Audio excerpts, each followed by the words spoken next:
Dear Planologia, kalau ketemu lagi dengan Planologiku Ilmu. Kali ini Planologiku Ilmu akan berbagi tentang proses penyusunan RTPL, khususnya pada teknik pemilihan dan penetapan lokasi untuk penyusunan RTPL.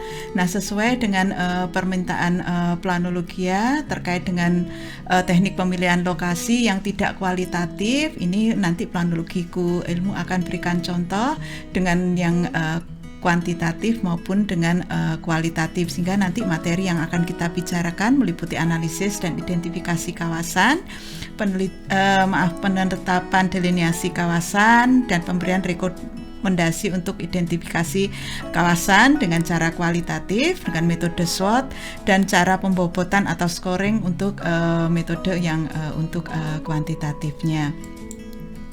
Nah, pada analisis identifikasi kawasan ini yang perlu Planologia pertama kali pahami adalah perbedaan ya antara kawasan kajian dan kawasan perencanaan.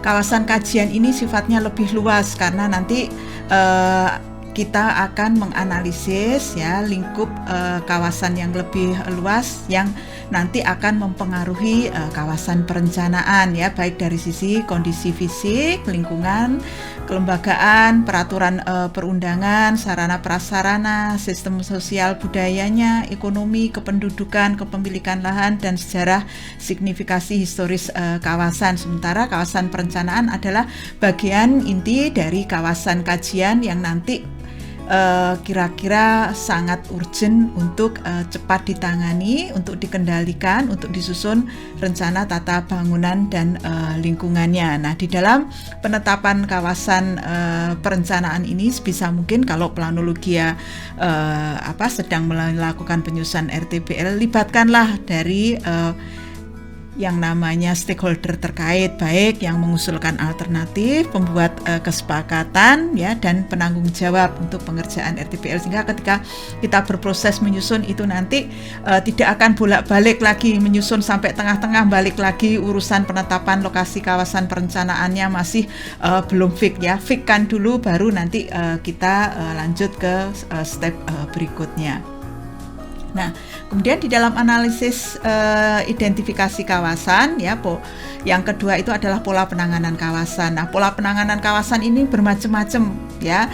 Ada nanti yang ketika Planologia itu ke lapangan akan melihat, oh ini kawasan ini perlu perbaikan ya, seperti perbaikan penataan lingkungan kumuh ya, atau perbaikan kampung.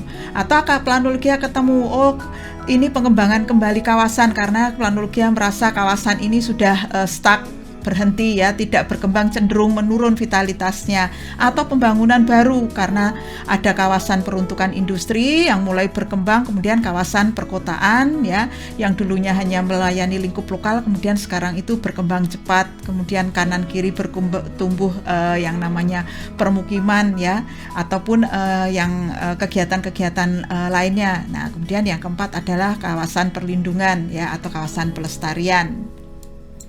Nah, yang ketiga, cakupan dan luasan area. Nah, cakupan dan luasan area ini terkait dengan nanti kawasan yang kalian tetapkan ya, itu berbeda-beda ya, tergantung nanti ke yang namanya kekomplekan ya dari kawasan yang kita tangani. Kalau metropolitan itu sangat kompleks, itu ya minimal 5 hektar ya, sampai nanti misalkan sampai 10 ya, atau 15. Kota besar ya atau kota sedang sekitar 15 sampai 60 hektar, dan kota kecil antara 30 sampai 60 hektar. Nah, penetapan tersebut diselaraskan dengan berbagai faktor, diantaranya nanti terkait dengan letak geografisnya, topografinya, tingkat kesulitannya yang akan ditemui di dalam pengerjaan RTPL, tingkat keunikan dan kekhasan kawasan, maupun tingkat kebutuhan penanganan dan kesepakatan yang sudah dicapai di dalam proses pengerjaan RTPL.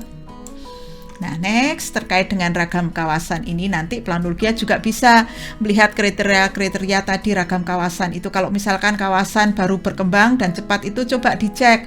Oh, di sana ternyata ada indikator potensi pertumbuhan cepat penduduknya tumbuh cepat, kegiatannya bertumbuh cepat, pembangunan fisiknya bertumbuh cepat, ya, ekonominya pertumbuhannya bertumbuh cepat, intensitas volume kegiatannya juga bertumbuh cepat, sehingga nanti di sana butuh pengaturan-pengaturan nanti agar perkembangan ke depan itu lebih terarah, tertata dan berkelanjutan. Atau kawasan terbangun, misalkan kawasan yang sudah 50 tahun terbangun, ya, dominasi fisik, ya, tetapi di sana mulai sudah ada indikasi penurunan menjadi agak kumuh, ya, sementara sarana prasarana itu sudah terkumpul di sana, struktur penduduk, ekonomi budayanya itu juga di sana sudah misalkan sudah settle, ya. Kemudian Planologi mengusulkan ini kawasan ini harus jadi prioritas biar tidak menurun, ya, vitalitasnya biar tetap terjaga, ya, seperti itu.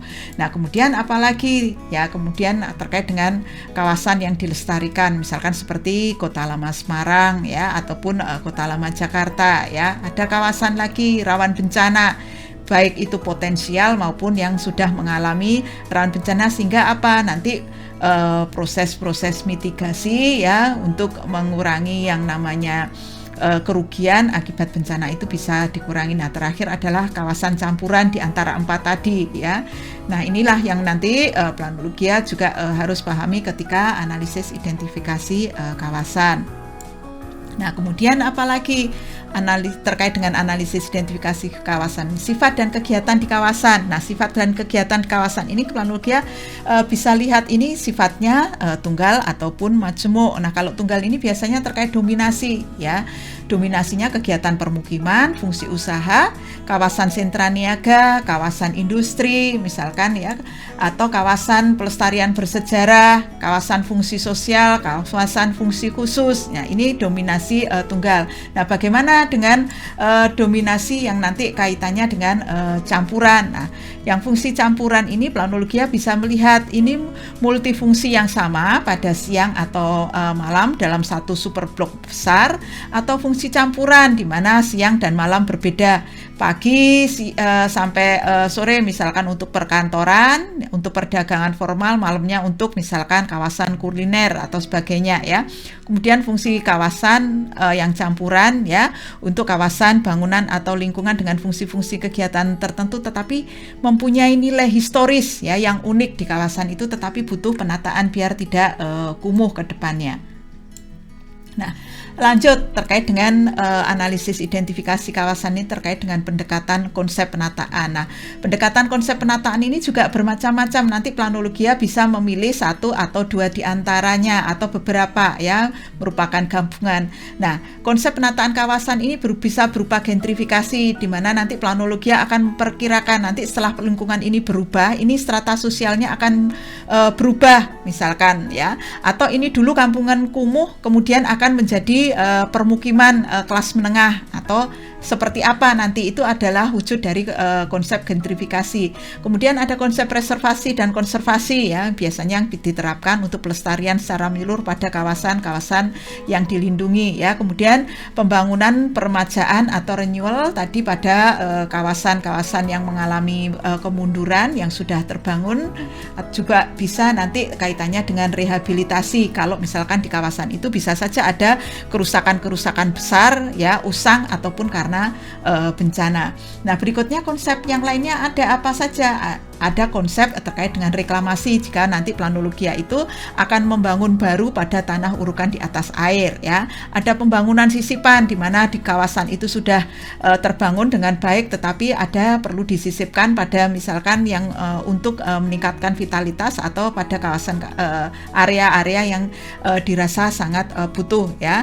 Kemudian ada konsep yang lainnya lagi yang berupa relokasi. Nah, gambaran keterkaitan antar jenis kawasan dan ragam kawasan ini terkait dengan pendekatan konsep penataan, Planologi bisa cek, ya, di tabel di bawah itu. Misalkan jenis kawasan perkembangan baru, ya, yang cepat bisa lewat permajaan, reklamasi, atau kalau misalkan daerahnya di daerah pesisir ataupun relokasi ya. Misalkan di daerah terbangun bisa saja kemungkinan di sana ada pendekatan terkait gentrifikasi, konservasi, permajaan, rehabilitasi atau pembangunan sisipan ya. Dan yang lainnya. Nah, inilah yang perlu planologi pertimbangkan terkait dengan potensi-potensi untuk analisis identifikasi kawasan ya, untuk memilih kawasan nanti kira-kira yang dipilih itu seperti apa. Nah, berikutnya terkait dengan parameter kawasan ya. Di dalam analisis identifikasi kawasan ini, planologi bisa menggunakan skala prioritas. Pertimbangan skala prioritas ini bisa saja dari sisi ekonomi, keamanan, kemasyarakatan, kemudian densitas penduduk dan bangunan, peruntukan lahan, kondisi bangunan ekosistem, sistem sirkulasi dan aksesibilitas, kualitas dan kuantitas lingkungan, kualitas dan kualitas ruang terbuka hijau dan ruang publik ya. Kemudian yang kedua terkait dengan sumber pendanaan. Kenapa sumber danaan ini penting? Karena biasanya anggarannya akan berbeda dan kepentingan berbeda ya. Kalau anggaran dari APBD daerah tingkat 1 itu akan lebih besar dari APBD tingkat 2. Begitu juga kalau dari APBN ya, itu akan lebih besar dari keduanya. Dan beda lagi nanti ketika kita merencanakan RTBL itu untuk kawasan yang dimiliki oleh swasta dan pendanaan dari swasta. Dan dari skala prioritas ini dan sumber pendanaan ini nanti planologi bisa pilih kira-kira apa yang nanti dan di mana ya RTBL itu planologi akan susun. Nah, yang kedua ya, kalau kita misalkan menggabungkan ya parameter kawasan dengan pertimbangan kekritisan ya. Nah, parameter-parameter tadi yang pertimbangan-pertimbangan yang planologi sudah pertimbangkan tadi terkait dengan parameter pengembangan ya, baik gentrifikasi, konservasi, rehabilitasi, permajaan, reklamasi maupun pembangunan sisipan dan relokasi itu kemudian kita sandingkan dengan pertimbangan kritis. Nah, pertimbangan kritis itu bisa saja tadi dari aspek macam-macam. Nah, di contoh ini planologiku ilmu berikan contoh pertimbangan dari sisi fisik dan dari sisi sosial. Planologi bisa tambahkan dari sisi ekonominya seperti apa. Kalau misalkan kawasan konservasi, dari sisi kepentingan konservasi itu apa saja poin-poin ini ya. Poin-poin inilah yang nanti digunakan untuk menimbang-nimbang ya, untuk memilih identifikasi dari kawasan. Nah, baru berikutnya ke penetapan delineasi dan skala penanganan. Nah, di penetapan delineasi dan skala penanganan ini ya, tiap kawasan tadi kan konsep penataan tadi memiliki sesuatu yang spesifik, yang khas ya. Sehingga nanti harapannya dengan materi video ini jangan sampai planologi itu balik lagi mengulangi kesalahan bahwa ketika kita nyusun RTBL itu kita melihat template punya orang ya. Belum tentu template punya orang itu secara substantif, secara proses itu tuh benar walaupun tampilannya mungkin bagus ya. Percayalah pada diri kalian sendiri, kalian pahami pedoman dan kemudian dari pedoman itu kalian terapkan ya, step by step ikutin prosesnya, karena procedural planning itu di Indonesia sudah ada prosedurnya ya. Kemudian ragam kawasan ini kemudian dapat dijadikan acuan untuk menentukan delineasi batas kawasan. Nah, bagaimana nanti menentukan batasnya? Planologi bisa menggunakan batas yang namanya administratif maupun non-administratif, atau non-administratif bisa saja batas fisik karena kesamaan karakter yang dibentuk dari sisi budaya ataupun dari sisi karakter fisik dari ruangnya ya, sehingga ada tema-tema tertentu ya di dalam kawasan RTBL yang kalian akan susun. Kalau batas administratif itu bisa menggunakan batas kelurahan ya, RW ya, dan RT atau sebagainya. Nah, lanjut kemudian ya, terkait dengan penetapan delineasi ini kita juga harus memikirkan terkait dengan skala penanganan. Nah, skala penanganan suatu kawasan itu bisa saja itu merupakan skala penanganan cepat ya, atau skala penanganan sedang maupun skala penanganan rendah. Yang cepat ini biasanya karena alasan lingkungan dan kemanusiaan ya. Kemudian alasan-alasan program pembangunan skala nasional, misalkan akan kegiatan-kegiatan nasional di kawasan perencanaan, sehingga kawasan perencanaan itu membutuhkan redesign ulang penataan dari sarana prasarana, misalkan untuk kebutuhan untuk pekan olahraga nasional ataupun yang lainnya, atau tingkat internasional, misalkan kalau kita mau kota atau kawasan perencanaan itu merupakan bagian dari sarana prasarana untuk pertemuan tingkat internasional. Nah, skala penanganan sedang itu suatu kawasan itu memerlukan skala penanganan sedang apabila satu ada indikasi penyimpangan di dalam penggunaan atau pemanfaatan ruangnya, ya. Kemudian penurunan kualitas lingkungannya, sulit pengendaliannya, menurunkan vitalitas ekonomi, itu butuh alat pengendalian, karena balik lagi diingat bahwa RTBL itu merupakan alat dari pengendalian pemanfaatan ruang. Kemudian di skala penanganan rendah ini, kalau misalkan kita lihat ada pemanfaatan ruang, pengembangan potensi ekonomi sosial budaya lingkungan binaan alaminya, itu butuh nanti arahan, ya, kualitas kehidupan masyarakatnya agar nanti tidak terpengaruh. Itu tuh seperti apa dari hal-hal yang negatif tidak diinginkan. Nah, kemudian berikutnya terkait dengan penetapan delineasi dan skala penanganan ini, Planologia juga bisa gunakan, ya, nanti pertimbangan tingkat kesulitan pemberdayaan elemen perancangan berfungsi kawasan. Misalkan elemen intervensi penataannya terkait dengan peruntukan lahan, intensitasnya, tata bangunannya, sistem sirkulasi, ruang terbuka hijau, kualitas lingkungan maupun preservasi dan konservasi. Kemudian fungsi kawasan tadi, misalkan ada fungsi tunggal, ada misalkan hunian, usaha, sentra niaga, industri, sosial budaya, dan yang lainnya. Ini kita kemudian kita kasih skalanya, misalkan peruntukan lahan, ya, untuk hunian. Nah, ini bagaimana sih nanti kira-kira skala penanganannya? Oh, nanti diperlukan sangat sedikit intervensi misalkan. Tapi kalau misalkan yang sentra niaga, ya, itu misalkan akan diperlukan banyak intervensi, ya, terkait dengan peruntukan lahan maupun tata masa bangunan dan sirkulasinya, sehingga tidak macet, tetap enak, nyaman untuk melakukan kegiatan-kegiatan usaha di sana, termasuk nanti pengendalian terkait dengan misalkan RTH-nya dan kualitas lingkungannya, itu berikan di sana skala penanganan, sehingga nanti skala penanganan yang paling misalkan dianggap urgent itulah yang kemudian ditetapkan sebagai kawasan perencanaan. Nah, dari sana tadi untuk menetapkan itu kita bisa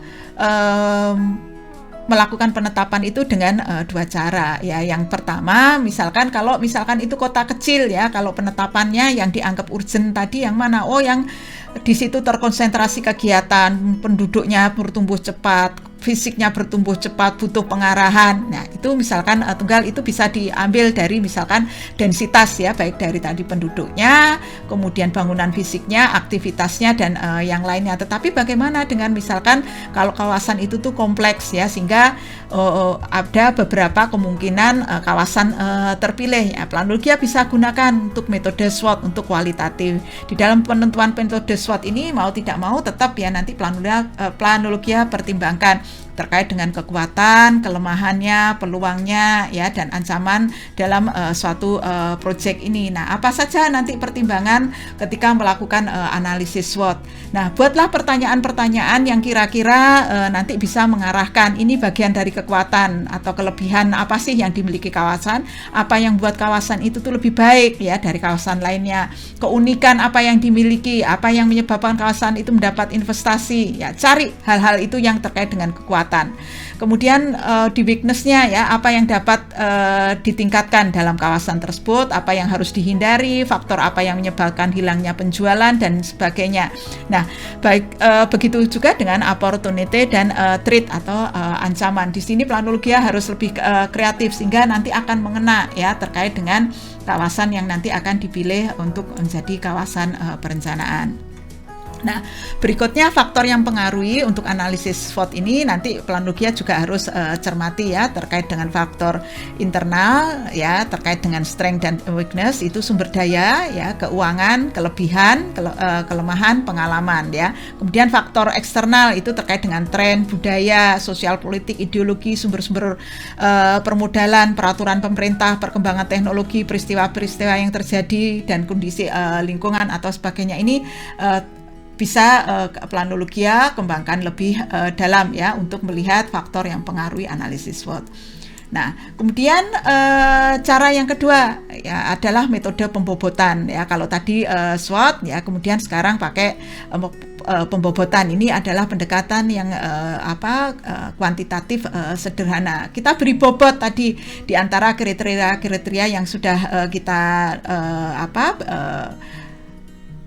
gali ya, kita ciptakan ya dari beberapa literatur, dari beberapa sumber untuk memberikan bobot ini.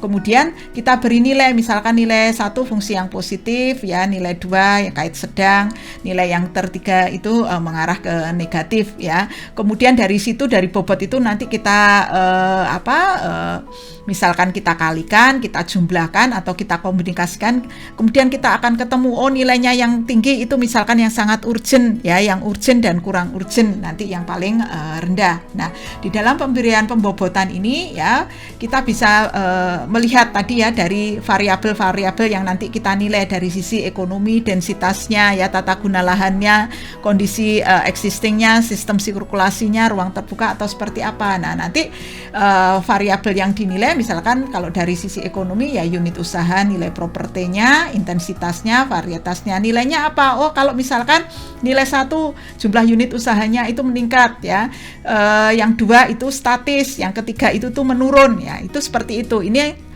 Planologia bisa kembangkan lebih lanjut. Jadi kalau misalkan di daerah itu kadang tidak mau dengan penetapan metode kualitatif dengan SWOT ya, gunakan metode kuantitatif sederhana dengan cara pembobotan. Nah, nilai-nilai di sini ya silahkan kembangkan dari variabel-variabel yang Planologia amati, dan itu dirasa sangat penting ya, karena di situ merupakan bagian dari karakteristik wilayah ataupun kawasan yang kita akan rencanakan. Nah, kemudian di variabel pembobotan ini juga ya, nanti Planologia bisa kembangkan ke arah misalkan perabot jalan, estetika, ekologinya itu tuh seperti apa. Ini terkait dengan variabel-variabel ataupun muatan yang ada di dalam panduan RTBL ya, atau di Permen PU nomor 6 tahun 2007. Nah, ini adalah contoh-contoh untuk menetapkan lokasi untuk kasus kawasan Kota Pusaka, di mana di sini lokasinya adalah majemuk, sehingga nanti di sana harus ada pembobotan ataupun SWOT untuk menetapkan ya, dari kawasan-kawasan itu kira-kira mana. Pertama misalkan dinilai dari skala prioritasnya, sebaran bangunan lamanya itu yang paling banyak itu di mana ya, misalkan pada peta yang kedua itu ternyata mengumpulnya banyaknya di titik sekitar kawasan lama Semarang. Nah, kemudian dari sistem setelah bangunannya mengumpul di situ, kita lihat ada enggak dukungan yang lain lagi, dukungan terkait dengan pusaka non ragawi kuliner. Ternyata kuliner kebetulan yang paling banyak itu di kawasan-kawasan sekitar Kota Lama. Nah, dari sana nanti kita bagi kawasan itu. Nah, nanti dengan karakter spesifik, dengan batasan fisik maupun karakter yang mencirikan khas tiap-tiap kawasan itu nanti akan ketemu. Di sana ada beberapa karakter kawasan, misalkan ada Kota Lama dan Kota Bentengnya ya. Kota Lama atau kawasan Beteng, kemudian Kauman, Pecinan, Petudungan, Kampung Kulitan. Nah, ini mana yang dipilih, kemudian sampai muncul nanti perkiraan yang multiplier efeknya itu paling besar itu mana. Ini ada di kawasan Kota Lama. Inilah yang nanti kita dahulukan RTBL-nya. Nah, berikut yang sederhana untuk lokasi untuk kawasan RTBL kota kecil ya, tetapi kita harus memutuskan pusatnya itu yang paling nanti memiliki multiplier effect itu di mana. Kita bisa menggunakan kernel density ya. Dari RDTRK itu kan Planologia bisa menemukan arahan terkait kawasan SBWP yang diprioritaskan. Dari SBWP yang diprioritaskan itu tidak semuanya dalam luasan SBWP yang diprioritaskan itu kemudian disusun RTBL-nya. Masih dipilih inti dari intinya itu mana. Nah, disitulah nanti yang kira-kira densitasnya paling cepat tumbuh, ekonominya, penduduknya, bangunannya yang butuh arahan pengembangan masa depan, di situ yang ditetapkan untuk RTBL-nya. Nah, itu saja yang bisa Planologiku Ilmu sampaikan pada sesi video pembelajaran kali ini ya, untuk metode-metode pembelajaran berikutnya terkait dengan bagaimana rencana umum, panduan rancang bangun, rencana investasi, kemudian ketentuan pengendalian rencana dan pedoman pengendalian pelaksanaan. Nanti Planologiku Ilmu akan sharekan secara bertahap pada seri studi perancangan ya dan pengendalian pemanfaatan ruang pada video berikutnya. Kurang dan salahnya Planologiku Ilmu mohon maaf. Sampai ketemu pada video pembelajaran berikutnya. Wassalamualaikum warahmatullahi wabarakatuh.